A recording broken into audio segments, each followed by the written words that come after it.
मध्य प्रदेश में कभी हमारा इस हिस्से से विधायक बन गया, कभी उस हिस्से से विधायक बन गया, और हमारी पार्टी से कई बार कई विधायक बने जो आज दूसरे दल में भी चले गए, कांग्रेस में भी चले गए।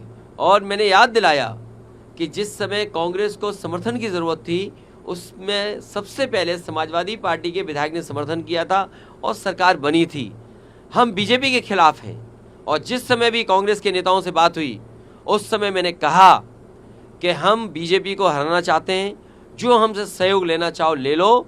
और उस समय उन्होंने बैठक करके रात में 1 बजे बैठ करके, जिसमें हमारी पार्टी के एमएलसी रहे श्याम सुंदर जी, विधायक रहे दीपक, हमारे प्रदेश के अध्यक्ष, पार्टी के संगठन के डॉक्टर मनोज, इन लोगों ने बैठ करके कांग्रेस के वरिष्ठ नेता दोनों पूर्व मुख्यमंत्रियों से बात की। उन्होंने रात के 1 बजे जब मीटिंग खत्म हुई, उन्होंने आश्वासन दिया कि 6 सीटें लगभग आपको दी जा सकती हैं, और वो खबर अखबार में भी छपी। मुझे भरोसा हो गया कि 6 नहीं, कम से कम 4 दे देंगे। लेकिन जब सूची आई कांग्रेस की, तो जो हमारा सिटिंग एमएलए है उस पे भी उन्होंने प्रत्याशी घोषित कर दिया। इसलिए मजबूरी में समाजवादियों को अपने जहां मजबूत क्षेत्र हैं वहां पर कार्यकर्ताओं की भावना को समझते हुए हमें लड़ाना पड़ रहा है। मैं ये भरोसा दिलाता हूं कि समाजवादी पार्टी उन्हीं सीटों पे लड़ेगी जहां पार्टी का संगठन है, या संगठन उनको कहेगा हम बीजेपी को हराना चाहते हैं, उस लक्ष्य में हम लोग आगे बढ़ेंगे। और जहां तक सवाल है एक कांग्रेस नेता के बारे में, आजमगढ़ का रिश्ता समाजवादियों से बहुत गहरा है।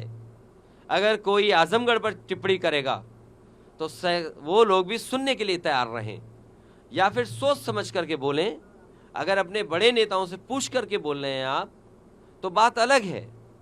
लेकिन अगर आप आजमगढ़ पर कुछ बोलेंगे, जो इमोशन आजमगढ़ से समाजवादियों का है, हो सकता है कांग्रेस का इमोशन रायबरेली अमेठी में भी वही हो। तो हम लोगों ने कभी टिप्पणी रायबरेली अमेठी पे नहीं की, इसलिए उनको सावधान रहना चाहिए।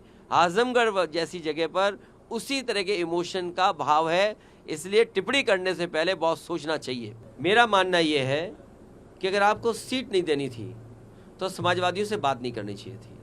आपको पहला ही कदम ये उठा लेना चाहिए था कि आप अपना संगठन और अपनी पार्टी के हिसाब से लड़िए, और जो सहयोग चाहते वो बता देते तो शायद समाजवादी पार्टी सहयोग करती और खड़ी रहती। लेकिन उन्होंने कोई जानकारी नहीं दी, न कोई समाजवादी पार्टी को इस लायक समझा उन्होंने। इसलिए समाजवादी पार्टी वहीं लड़ रही है जहां पर समाजवादी पार्टी का संगठन और मजबूत प्रत्याशी है। इंडिया गठबंधन से अलग हो गए हैं आप? इंडिया गठबंधन अब मुझे पता लगा मध्य प्रदेश के बाद भारत के चुनाव के लिए है, इंडिया के चुनाव के लिए है, देश के चुनाव के लिए है।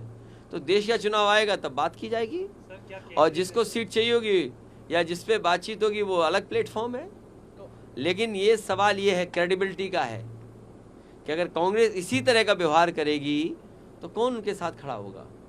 इसलिए मैं कोई राय सुझाव नहीं दे रहा हूँ कांग्रेस पार्टी को, लेकिन देश के सामने बड़ी चुनौती है। बीजेपी बड़ी पार्टी है, बीजेपी बहुत ऑर्गेनाइज्ड दल है, इसलिए उसके मुकाबले के लिए कोई भी कन्फ्यूज़न किसी दल के अंदर नहीं होना चाहिए। अगर कन्फ्यूज़न के साथ आप चुनाव लड़ोगे बीजेपी से तो आप कामयाब नहीं होगे।